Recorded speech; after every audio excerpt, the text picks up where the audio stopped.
Bem, vamos lá então, meninas, olha só. Então, hoje a gente vai falar sobre o capítulo 6, tá? Que ele fala sobre, ó, a primeira sessão de terapia. Como é que se dá a estrutura aí da primeira sessão, né? E aí eu estava olhando aqui agora no livro, só para, como é que eu vou te dizer, adentrar o que, que seria a primeira sessão, porque para a gente, a primeira sessão é o primeiro atendimento do paciente, né? Para a Judith Beck, não, tá?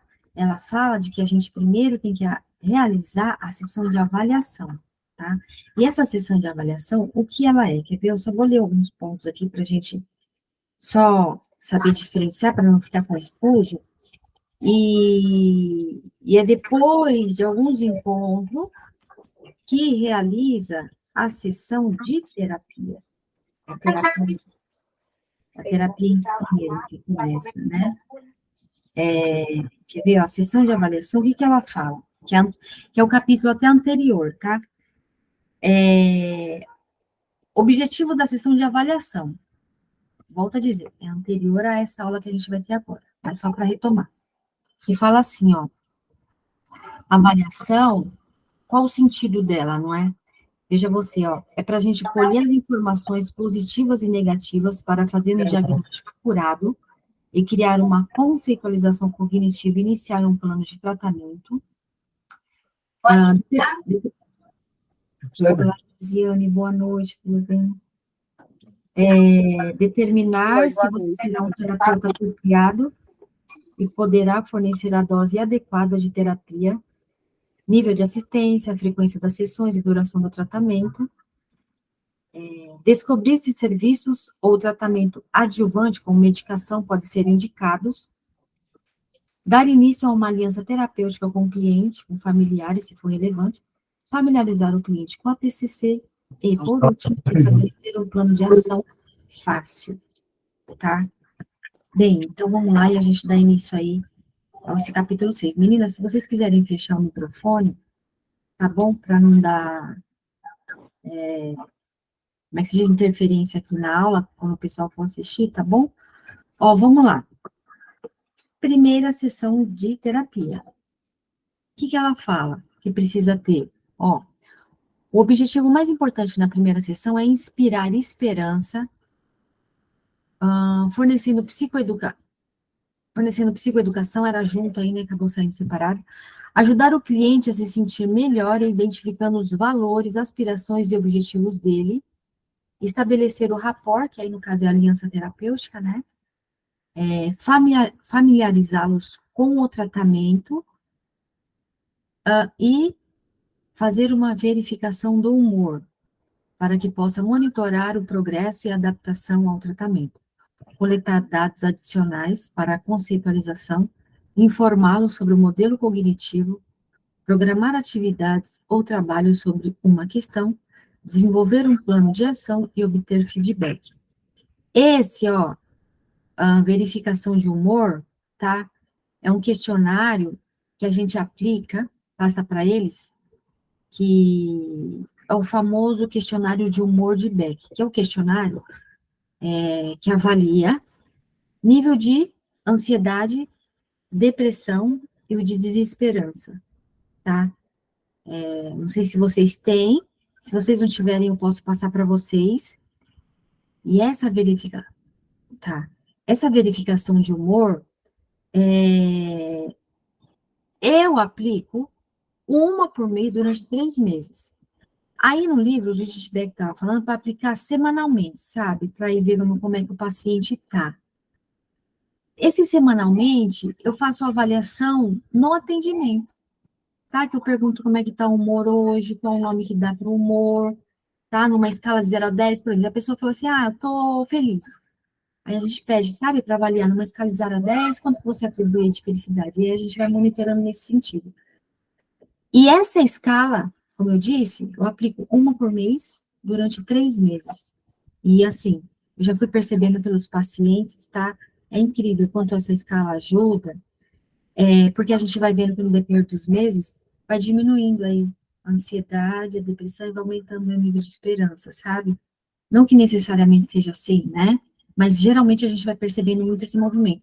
Não à toa, eu já ouvi falar, e faz totalmente sentido, que a TCC, vejam vocês que interessante que é essa abordagem, tá? Que a TCC, ela serve até como um remédio natural, que nem precisa entrar em remédio, porque ela já tira a pessoa muito rápido do sofrimento, entende? Então, todas as técnicas aí que a TCC traz, né, quando ela fala aí do RPD, a gente verificando o humor, a gente trabalhar aí com a roda da vida, entre outras técnicas que ela vai trazendo, pronto, já ajuda muito o paciente a vir para a realidade, tá? E aí é isso que vai tirando eles do sofrimento. Tá bom, meninas? Ó, se vocês quiserem falar alguma coisa, pode dar um sinal aqui, tá bom? Que eu dou uma parada. Vamos lá. E assim, tá, ó, esse capítulo, por ele ser muito extenso, digamos assim, tá? Eu vou até metade, porque senão, meninas, a gente vai mais de 2 horas aqui, sabe? Então, eu dividi eles em duas partes, para a gente indo aos poucos aí, não é? Para a gente ir processando, assimilando, tá? O que esse capítulo vai trazendo, tá bom? Então, vamos lá, ó. Vamos lá, ó. Neste capítulo você encontrará a resposta para essas perguntas. Olha que interessante. Como você faz uma verificação de humor, que no caso é medicação, ou outros tratamentos, né? Como você define uma pauta inicial? Como você solicita uma atualização e revisa o plano de ação? Como você fornece psicoeducação sobre depressão, pensamento negativo, plano de tratamento e modelo cognitivo? Como você identifica os valores, aspirações e objetivos?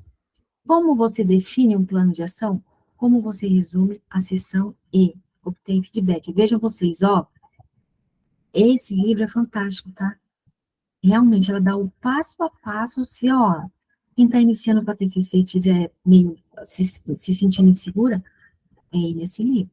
E realmente ela dá o passo a passo que deve ser feito para o norte, sabe? Para o atendimento. Muito bom. E aí ela vai, ó, detalhando cada item agora. Quer ver, ó? Vamos lá. Ó, olha só que interessante. A estrutura da primeira sessão. Eu quis copiar e colar justamente do que está no livro, porque eu achei bem didático que ela traz aí. Olha só. Além dos elementos listados a seguir, você pode entrelaçar psicoeducação, trazendo à tona e respondendo os pensamentos automáticos, elaborando itens para o plano de ação e identificando objetivos durante a sessão. Então, assim, ó, ela divide a sessão em três partes. Olha aí, ó. Parte inicial da sessão. 1. Faça uma verificação do humor. E, quando relevante, de uma medicação ou tratamento. 2. Defina a pauta.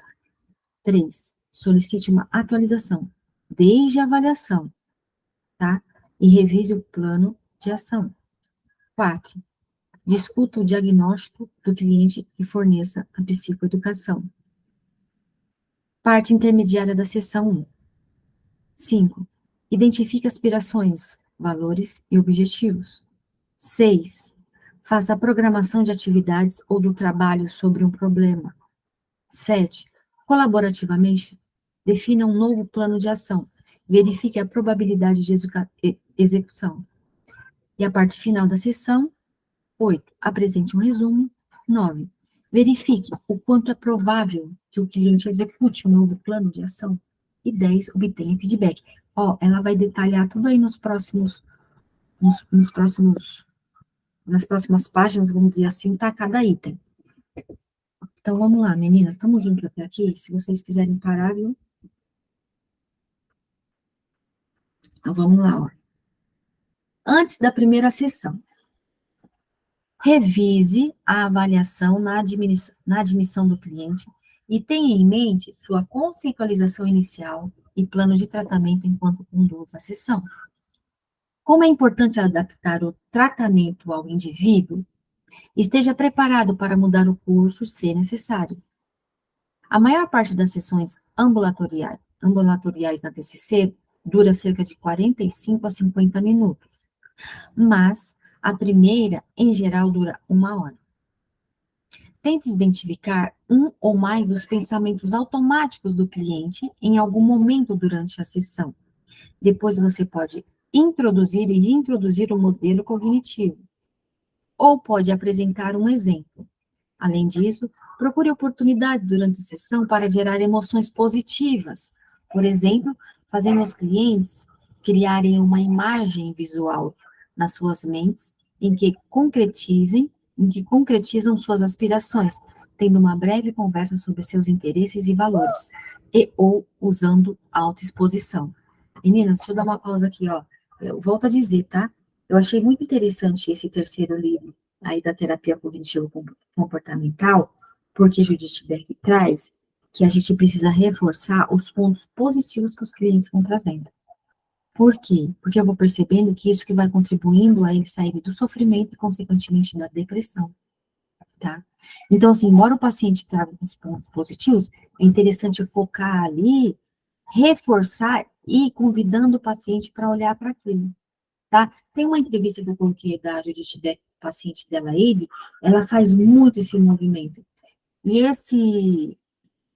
esse reforço positivo, pronto, lembrei. Esse reforço positivo tá num livro também, que é uma extensão aí da TCC, eu não me lembro se é da Judite, tá? Em que fala da CTR. CTR é da... Nossa, me fugiu, que é o pé da letra de CTR. Meninas, se vocês lembrarem aí, é para... Enfim, é para tirar mesmo o paciente do sofrimento. Sim, lembrei, é orientada para recuperação, tá? Pronto. Então, ajuda bastante o que ela traz também agora nesse livro, tá? Não à toa, ela fala aí, ó, das emoções positivas, você vê, tá? Embora às vezes o paciente solte um pouco, é interessante a gente reforçar, porque devido, né, às vezes ao sofrimento, eles não estão percebendo isso, e aí, né, a gente como tá ali, é interessante reforçar esse lugar dentro dele, né? Olha aí que legal, ó. Agora ela vai falar da verificação do humor. O que que é, ó? Usar escalas dos inventários de depressão, ansiedade e desesperanças de Beck. Olha aí, né, que eu falei agora há pouco. Se o cliente não for capaz ou não estiver disposto a preencher formulários, você pode avaliar seu humor, pedindo que atribua um número em uma escala de 0 a 10, que represente como ele tem se sentido. Você pode dizer, se 10 significa o mais deprimido que você já se sentiu, e 0 significa nem um pouco deprimido, quão forte a depressão na maior parte da semana. Perdão, quão forte foi a depressão na maior parte da semana passada? Também é bom pedir que o cliente classifique seu sentimento de bem-estar em uma escala de 0 a 10. É especialmente crítico verificar o nível de suicidalidade do cliente e ou impulsos agressivos ou homicidas. Scores elevados nos itens de suicidalidade e desesperança indicam que o cliente pode estar em risco. Avise o cliente que você gostaria de continuar verificando o seu humor a cada semana. Olha aí, tá? Agora que eu entendi um pouco mais, viu? Se for percebendo um pouco esse movimento aí, tá? De agressividade, tá? Traços homicidas. É interessante ir verificando esse humor semana a semana, tá? Para ver, não é? Quais passos deve adotar, para ver se é um caso muito delicado, né? Que demanda muita atenção, não é? Tá? Às vezes até ir buscar, nós profissionais, eu penso, não é? Contribuição e colaboração de outros colegas, até mesmo da área da psicologia, ou psiquiatras, enfim, justamente tudo para salvar uma vida aí, né? Porque, assim, a pessoa quando está num limiar aí de risco, correndo risco de vida, ela não percebe. Isso que é o adoecimento, porque normaliza o que não está normal, né? E aí a gente, de repente, como está de fora, não é? Vai convidando o paciente para olhar para isso, né? Bom, vamos lá. Olha só, agora ela vai falar da verificação da medicação e outros tratamentos. Verificar brevemente a adesão, os problemas, os efeitos colaterais. Veja você se eles estão tomando algum remédio, né? Se eles estão tomando algum remédio, está tendo algum efeito colateral, tá? É importante formular a questão da adesão em termos da frequência. Não, peraí que eu não entendi o que eu coloquei aqui do livro. Você tomou sua medicação essa semana?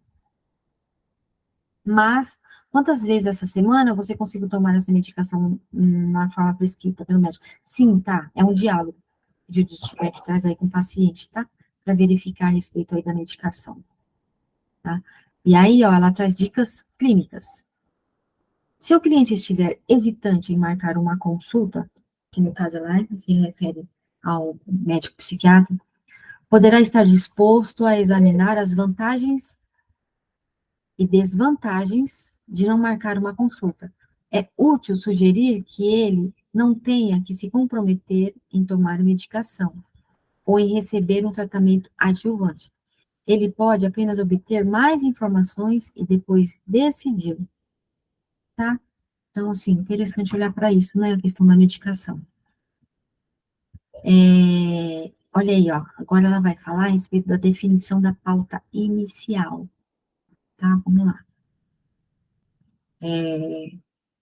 A maioria dos clientes se sente confortável quando você lhes diz que gostaria de estruturar a sessão, ajudar a obter sua participação ativa de uma forma estruturada e positiva, tá?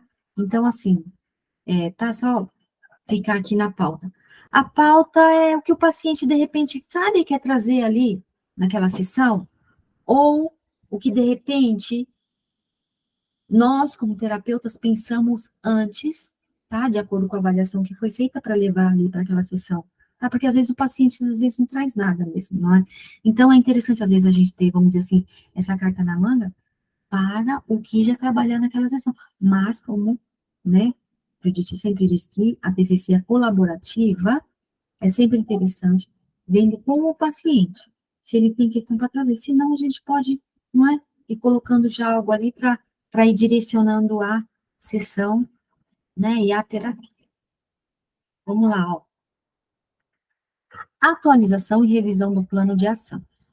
Na TCC tradicional, poderíamos pedir uma atualização deste modo. O que aconteceu entre a, ó, ela dizendo, o paciente, o que aconteceu entre a última sessão e esta que eu devo saber? Isso conduz a uma recontagem de experiências negativas, em especial no começo do tratamento. Então, perguntaríamos, o que aconteceu de positivo? Como você verá a seguir, na terapia cognitiva orientada para a recuperação, pronto, ali SPR, né?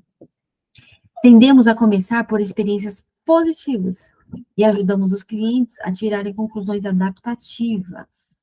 A atualização frequentemente está entremeada com uma revisão do plano de ação, tá? Alguma dúvidas até aqui, meninas? Do que? Vamos lá.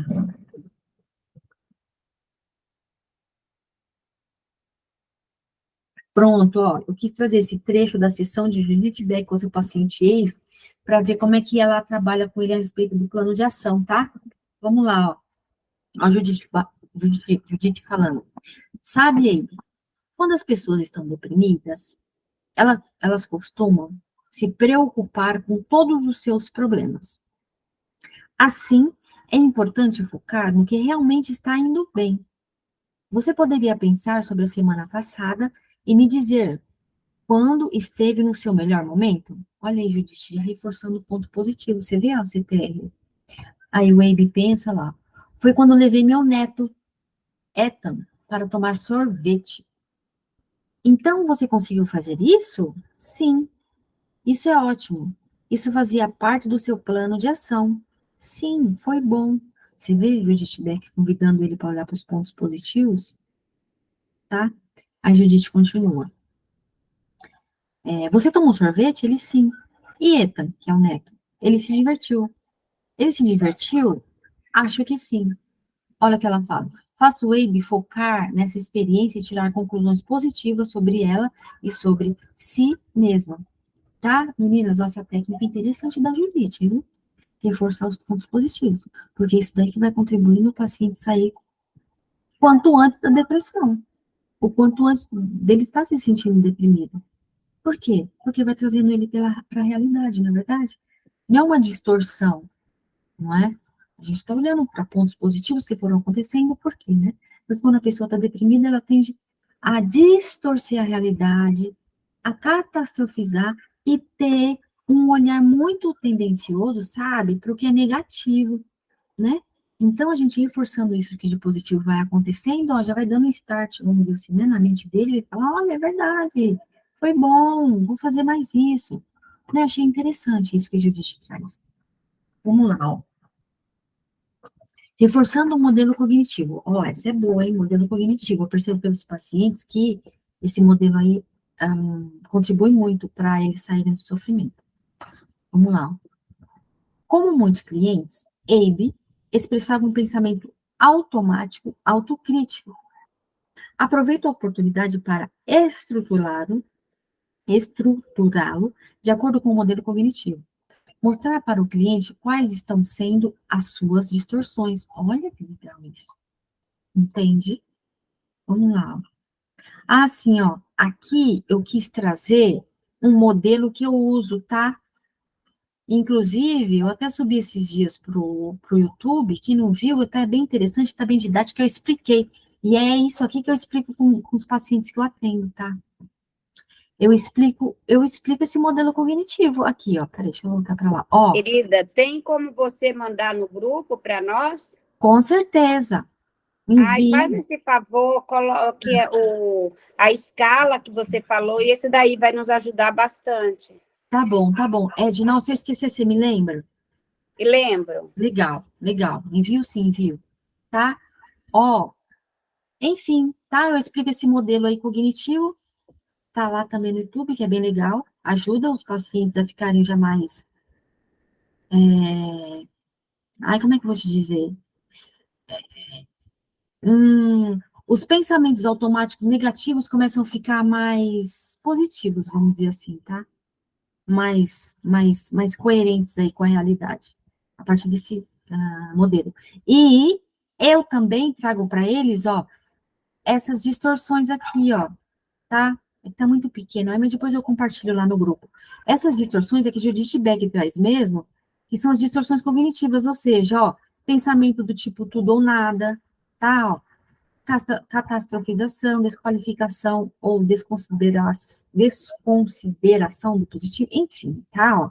Você mandando vai ser ótimo para a gente, que a gente não consegue ver, ainda mais eu que estou de celular, eu agradeço. Envio, pode deixar, Edna, que eu envio sim, tá? Então, assim, ó, quando que aparecem essas distorções? Veja você, ó, quando ativa a crença central disfuncional. E a crença disfuncional? Crença que não tem evidência, incrível isso, tá? A pessoa fica muito negativa, a pessoa fica enxergando algo que não existe. Ou seja, né? Vem pensamentos automáticos que não têm evidências. Quando eu aplico esse modelo para os pacientes, eu até falo para eles, ó, a partir de agora, todo pensamento automático que vier, vocês vão buscar evidências. Entende? E a pessoa, às vezes, vem gatilho, né? O gatilho pode ser fora ou pode ser uma imagem mental. E aí vem aquele pensamento, a pessoa pendura naquele pensamento e ela acredita piamente que é verdade. E aí a TCC traz isso. E como a pessoa se sente, tem tudo a ver com como está pensando. Então, a importância de monitorar o pensamento. E aí, é isso que eu falo para eles. Busca evidência do pensamento. Sabe? Ah, eu lembrei do que fulano falou. Tá, então vamos buscar evidência. Você chegou a perguntar para ele, né, se era verdade? Não, então, não é verdade. Entende? Tá? Ó, e aí, nesse sentido, a gente vai desconstruindo crença, por exemplo, de desvalor. Às vezes a pessoa tem uma crença disfuncional de desvalor. Entende? E aí, pouco que fala, ativa essa crença, ela já distorce a realidade. Ó, TCC é incrível nesse sentido, tá? A gente vai construindo crenças mais funcionais, crenças mais adaptativas, a respeito do que ela considera valor, enfim. Tá, meninas? Vamos lá. Revisando o plano de ação. Se você e o cliente combinaram um plano de ação durante a avaliação, é importante descobrir o que ele fez e em que medida isso foi útil. Aí Judith Beck fala, na sequência, faça um resumo para deixar o processo da terapia mais compreensível e nos manter no caminho. Aí ela fala para o paciente, ó, ok, já verificamos seu humor, definimos a pauta, você me deu uma atualização e revisamos o plano de ação. Agora eu gostaria de falar sobre seu diagnóstico. Ó, olha ela entrando já na terapia em si. Já começa a aprofundar. O que seria o diagnóstico, por exemplo, desse paciente dela? Depressão. Ó, vejam vocês, olha que interessante. Existe a diferença entre queixa e diagnóstico. O que é a queixa? O paciente pode chegar falando assim, ó, eu não ando saindo de casa, eu não quero ir ver muito meu neto, por exemplo, esse paciente aí. Antes eu tinha costume de sair com ele esse final de semana, não tô querendo sair mais, o pessoal tá reclamando, e eu tô ficando chateado com isso. Ó, essa é a queixa, tá? Ele traz isso. E aí, a gente começa a aprofundar, para chegar onde? No diagnóstico. Qual que é o diagnóstico? A depressão, tá? E aí, isso é uma construção. Por isso que é preciso, a cada sessão, ir alimentando a conceitualização cognitiva daquele formulário. Porque, às vezes, pode falar. Essa pauta é o que a gente combina com o paciente, né? Sobre o que ele quer o tratamento, não é isso? Exato, exato. Isso. Tá. É girar em torno dessa queixa dele. Vamos Uhum. trabalhando em torno disso. Exatamente. Porque aí, de acordo com aquilo que ele diz, aí é o que nós vamos estar interpretando do diagnóstico, né? Exatamente, exatamente. E também, Edna, de acordo com o que ele diz, que a gente vai formulando a pauta, a gente também já vai construindo, olha aí, o plano de ação. O que a gente pode fazer para ele se sentir melhor, então? Mas a gente pode ir utilizando. E, ó, eu dou uma sugestão, tá, para vocês, e eu faço isso com pacientes que vão iniciando, que já dá um norte tanto para a gente quanto para eles. Um dos recursos que a TCC traz e ajuda bastante, eu trabalho com a roda da vida, sabe? A roda da vida já tem vários aspectos ali que dá para a gente trabalhar da vida da pessoa e a pessoa já começa a olhar para aquilo. Por quê? O que eu quero dizer com isso que eu percebo na prática? E muitas vezes as pessoas acham que a vida é só casa, trabalho, trabalho, casa. Ou quem estuda, ela acha que é casa, estudo, trabalho. Tá? E aí vem a roda da vida e fala, vamos olhar para a questão da espiritualidade, vamos olhar para o lazer, vamos olhar para a família, entre outros lá, né? Se não me engano, tem 10, 12 áreas. Sabe? É convite para a pessoa tentar para aquilo e falar, nossa, gente, estou negligenciando certas partes. E percebo também que quando esquece dessas partes que traz o adoecimento e sofrimento. Só a roda da vida ali já é terapêutica, grosso modo, sabe assim? Não é? Já é um grande passo. E já dá várias sessões também, viu? Tá? Depois, se vocês quiserem também a roda da vida, eu envio. E o que é a roda da vida? Todas vocês sabem, mas deixa eu falar aqui, né? Porque depois já por tudo. Ó, o que eu acho legal da roda da vida? A roda da vida é assim, ó. Por exemplo, trabalhar parte da família. Aí a gente pede para a pessoa pontuar de 1 a 10 quanto que ela atribui, que ela está dando de pontuação para aquela área. Tá certo? Quando a gente faz essa roda, geralmente fica um fica 10, outro fica 3, outro fica 7, fica bem assim. A proposta é mais ou menos todas ficar com mais ou menos pontuações aproximadas.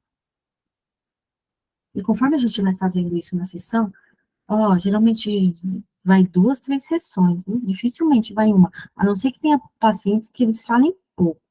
Mas tem pacientes que quando a gente fala, como tá a área da família? Ó, aí a pessoa vai embora. Ixi, ali já é tema, sabe? Enfim. Faz sentido, meninas? Tá? Se vocês quiserem, depois eu compartilho com vocês. Ó, vamos lá. O que ela fala agora, ó? Do diagnóstico e psicoeducação sobre a depressão. Ó, essa é boa, hein, para a gente levar para os pacientes. Vamos lá. A maioria dos clientes quer saber seu diagnóstico geral e estabelecer que você não acha que são loucos ou estranhos ou anormais.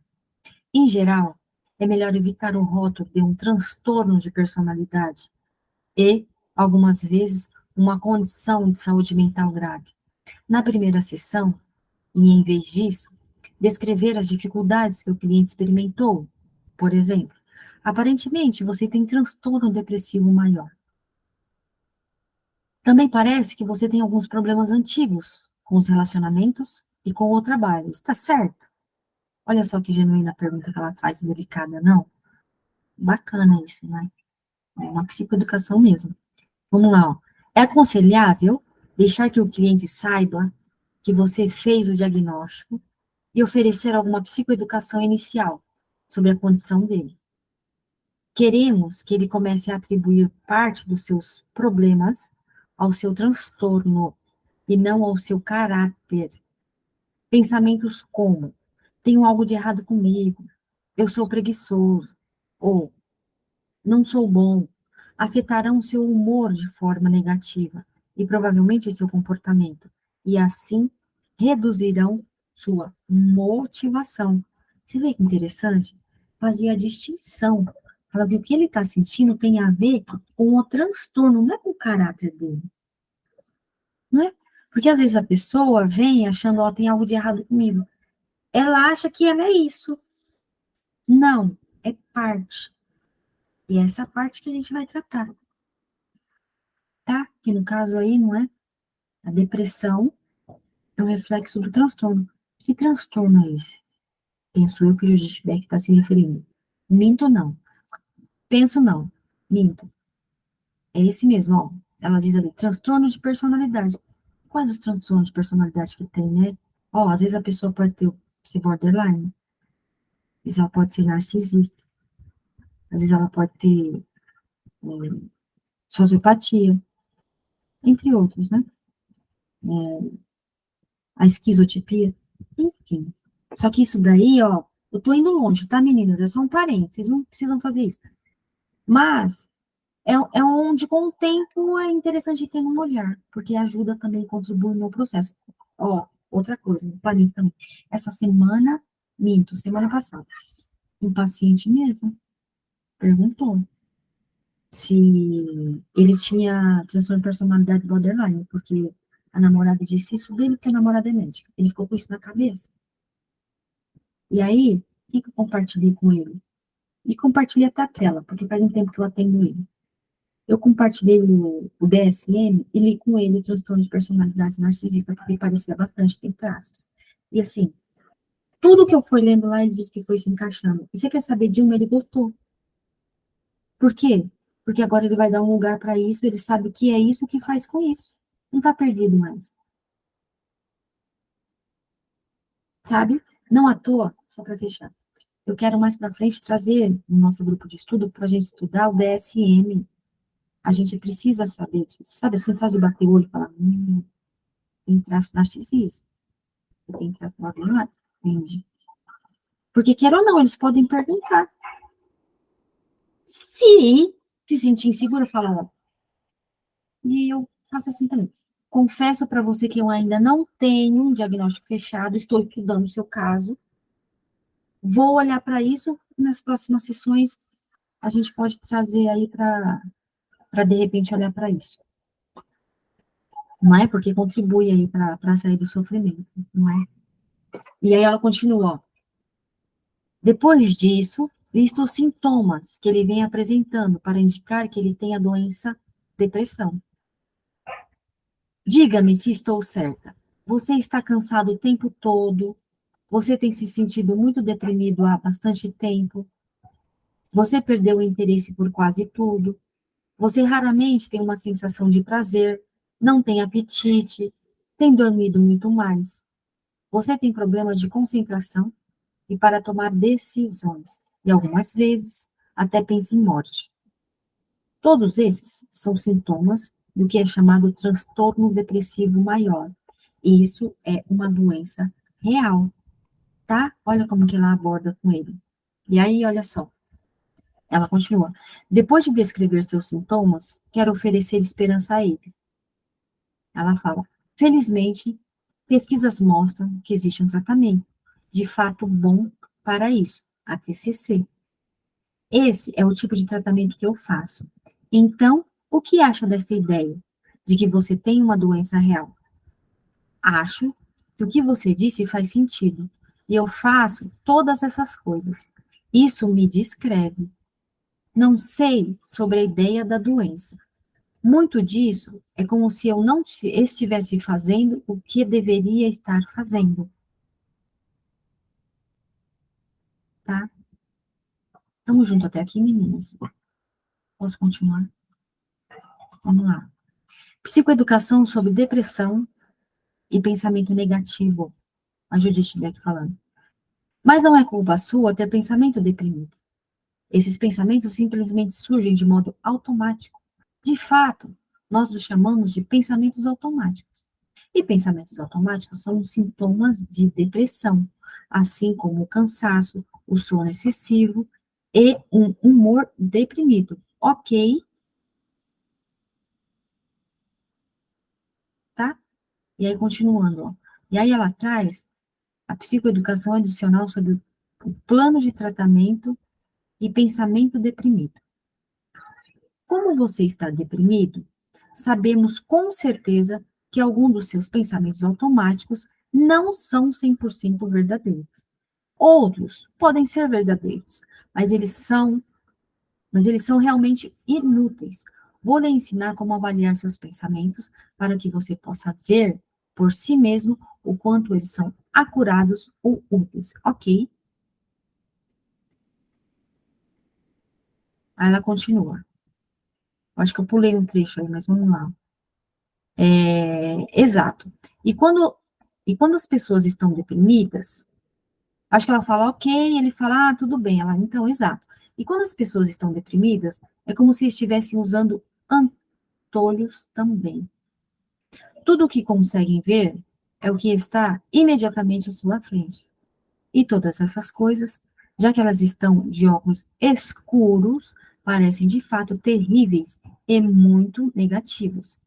Uma das coisas que faremos é abrir esses antolhos para que você possa ver tudo o que está acontecendo e não apenas o negativo. Olha que bacana essa psicoeducação, não? Ó, aí, ó, ela traz aí a psicoeducação do modelo cognitivo. Esse modelo de Judith, ele é mais fácil no entendimento do paciente, e eu recomendo que comece por esse, tá? Porque, ó, o que ela faz, vamos lá, ó. Ela coloca aí, ó, aqui, ó. Situação, ó, tá? Situação. Pensa sobre fazer alguma coisa, como sair com seus netos. Aí vem o pensamento automático em seguida. Tudo é tão difícil. Aí, ó, a emoção em relação a esse pensamento automático, ele fica deprimido. E qual é o comportamento? Fica sentado no sofá, tá? Então, é fazer um exercício com o paciente para ele trazer a situação e qual o pensamento automático que ele tem em relação a essa situação. Deixa eu falar aqui para vocês, ó, da minha prática, tá? Porque não está muito claro aí. Assim, ó, o que eu faço com eles, tá? Eu faço com eles, se não me engano, é um RPD de 5 colunas. E se quiser, eu também envio ela para vocês. O RPD de 5 colunas é colocar a situação, o pensamento automático, como a pessoa se sentiu, como ela se comportou em relação física. Qual o objetivo de fazer esse exercício com o paciente? É da gente verificando qual crença distorcida, disfuncional que começa a ficar ativada. Vamos lá. O que eu falo para eles? Eu falo assim, ó. Inclusive, é baseado num exercício chamado descoberta guiada. Essa descoberta guiada, a gente vai pegar a raiz do sofrimento deles. que é crença disfuncional que está ativada. Por isso que a pessoa fica deprimida, tá? E aí a proposta é desconstruir essa crença disfuncional e construir a crença disfuncional. Como que se faz essa descoberta guiada? O que eu falo para eles? Eu falo para eles assim, ó. Bem, a gente vai fazer um exercício, o qual a gente vai começar a descobrir um padrão aí que existe em você, e que talvez é que é isso que está trazendo sofrimento. E para a gente fazer exercício, a gente vai ter que se nortear e começar partindo de uma situação. Aí eu falo para eles, essa situação, de preferência, que tenha dia e horário que tenha acontecido. Porque senão, pessoal, eu percebo aí, tá? Eles trazem uma situação muito solta e aí não dá para fazer esse exercício. Tem que ser uma situação específica. Que situação específica é essa? Eu falo para eles. Uma situação a qual eles tenham se sentido triste. Alguém falou algo, você ficou triste essa semana? Ou você viu alguma situação, sei lá, na TV, e você ficou irritado? Ó, algo que tenha mexido com o humor e tenha ficado mal. Eu falo para eles fazerem essa situação, tá? E aí, em seguida, a gente vai verificando o que a pessoa pensou em relação a essa situação, tá? E aí é onde a gente vai descobrindo. Mas mais para frente eu entro mais com vocês nesse exercício, tá? Porque senão a gente vai fugir aí dessa primeira sessão.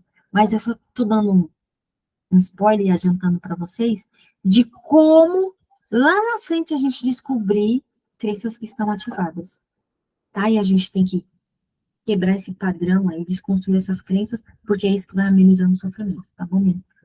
Foi claro até aqui? Vocês querem falar algo? Tá. Então vamos lá, ó. Continuando, ó.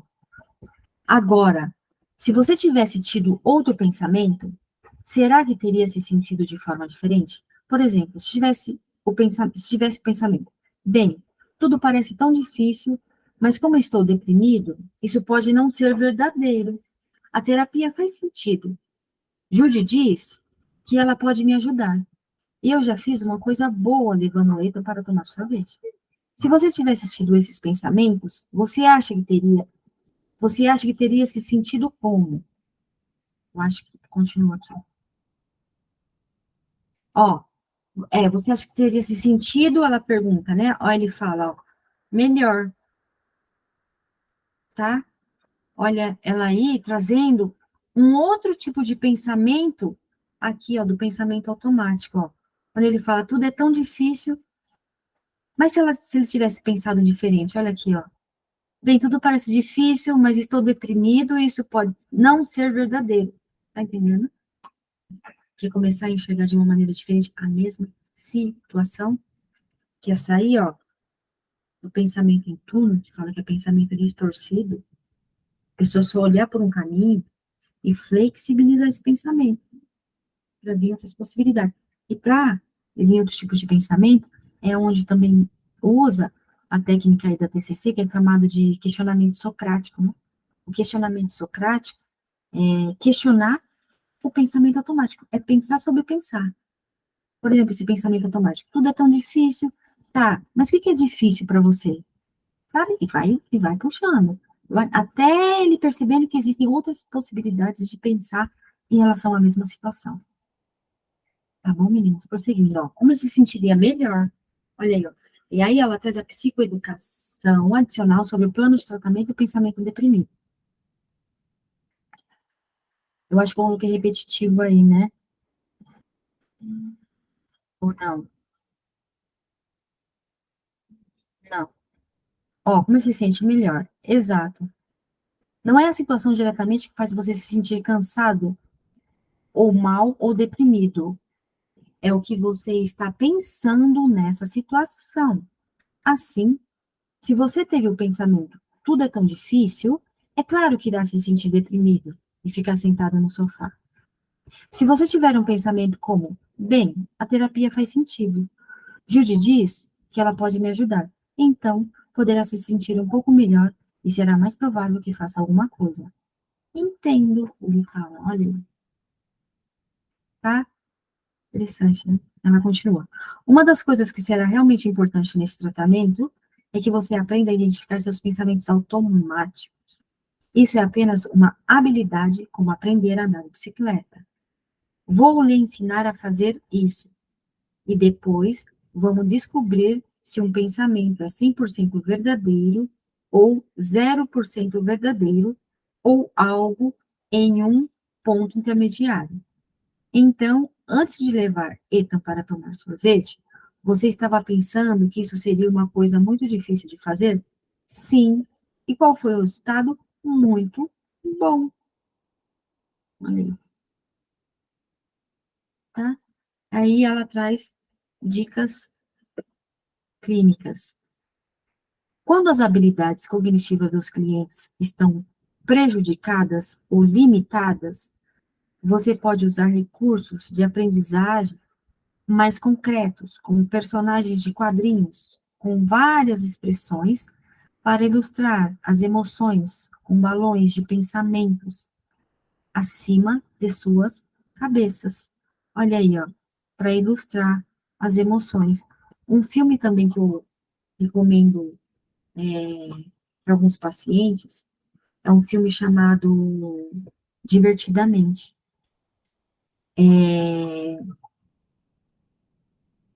Divertidamente? Acho que é esse filme. Ele né? Legal, obrigada. Tá? Porque às vezes as pessoas não têm consciência das emoções e qual o sentido de cada emoção. Ali é uma psicoeducação fantástica das emoções. Parece um filme infantil, mas não é, não. É também, né? Mas muito adulto, sabe? Não tem consciência das emoções. E é só quando a pessoa, né, tem consciência que ela tem um olhar diferente sobre aquilo, sabe? Estendendo aí do que a gente traz a respeito da dica clínica, esse filme também é bem legal, ajuda bastante. Tá bom, meninas? Estamos juntos até aqui, podemos continuar? Vocês querem falar? Vamos ficar à vontade, viu? Vamos lá, ó. É, eu achei que ia ficar extenso, mas até que tá indo. Eu acho que dá pra ir até uma parte aí desse capítulo. Vamos lá, ó. Uma parte estendida desse capítulo. Vamos lá. Definindo o item do plano de ação para reforçar o modelo cognitivo. A seguir, sugiro que Abe procure pensamentos automáticos deprimidos durante a semana. Peço que ele preveja um pensamento automático e lembre que eles podem ser verdadeiros ou não. A Judite diz: isso é o que eu gostaria que você fizesse essa semana. Observe quando o seu humor estiver piorando ou quando não estiver sendo produtivo. Então se pergunte: o que estava passando pela minha mente? Ok. E aí eu que coloquei isso aqui, tá? Ó, que eu acabei de dizer. Fazer o questionamento socrático. Esse questionamento socrático é isso, ó. O que estava passando pela minha mente é pensar sobre o pensar. É ele buscando o sentido daquele pensamento. E quanto mais a pessoa vai buscando evidências, tá? Mas ela vai se sentindo melhor e ela vai desconstruindo aquele pensamento e outro. Ela vai desconstruindo o quê? De antes. Vamos pegar antes aqui, ó. Antes e depois. Antes, vinha pensamento automático, ela acreditava naquele pensamento automático e ficava ali. Sabe? Acreditando naquele e ficava lá. O que é agora? Vir o pensamento automático e não ficar ali. Questiona esse pensamento. Tá buscando evidências. E aí o que vai acontecendo? Vai refletindo em como a pessoa vai se sentindo. Tá bom, meninas? Vamos lá. Olha, isso é legal. Identificando valores e aspirações. Ah, e ela traz, ó. O que seria identificando esses valores? Valores são crenças antigas sobre o que é mais importante na vida. Os valores das pessoas moldam suas escolhas e seu comportamento. Mas, quando elas percebem que não estão à altura dos seus valores, costumam ficar estressadas. Em um tom informal, você pode perguntar ao cliente: o que é realmente importante para você na vida? Ou o que costumava ser realmente importante para você? A reflexão do cliente sobre o que é realmente importante para, para ele auxilia na identificação das suas aspirações e definição dos objetivos. Então, assim, ou seja, não é, contribui no plano de ação, ao saber quais são os valores. O que o paciente considera valor? Né? O que é importante para ele na vida, não é? E aí, eu penso em 2 pontos, não é? Que vai contribuindo em construir o plano de ação e, consequentemente, vai até tirando eles do sofrimento, né? Quando eles começam a olhar, de repente, para o que tem significado, não é? O que ele quer para ele, não é? Isso vai salvando, vai resgatando e vai ajudando na recuperação da pessoa, tá? E é incrível. Pensamentos criam realidades. E aí, quando a pessoa, né, joga o olhar para aquilo, quando ela começa já a ter movimentos para ir ao encontro disso que ela considera importante para ela, né? E, de repente, quando a pessoa está deprimida, ela fica muito engessada, né? Paralisada. E aí a gente convidando ela a olhar para esses valores, já é algo, né, significativo, importante aí, não é para a condução, né, da terapia. E aí, meninas, eu vou parar aí para não estender muito, tá? Ó, dicas clínicas. Se o cliente responde que nada parece importante, ou que se tem dificuldade para formular uma resposta, você pode dar sugestões. O quanto trabalhar naquele emprego, sabe assim, é importante para você. Você pode lhe pedir que considere áreas como estas. Ó, relacionamentos, família, amigos, parceiro íntimo, produtividade, trabalho fora de casa, administração de casa, saúde. Pode também incluir forma física, alimentação, sono, uso de álcool, substância, autoaperfeiçoamento, educação, habilidades, cultura, aparência, autocontrole. Comunidade, em nível local ou mais amplamente. Espiritualidade, recreação, que é entretenimento, hobbies, esportes. Criatividade, natureza e relaxamento. Você vê que legal que o Judith Beck traz aí? Sabe? Ela já dá, ó, pontos, sabe?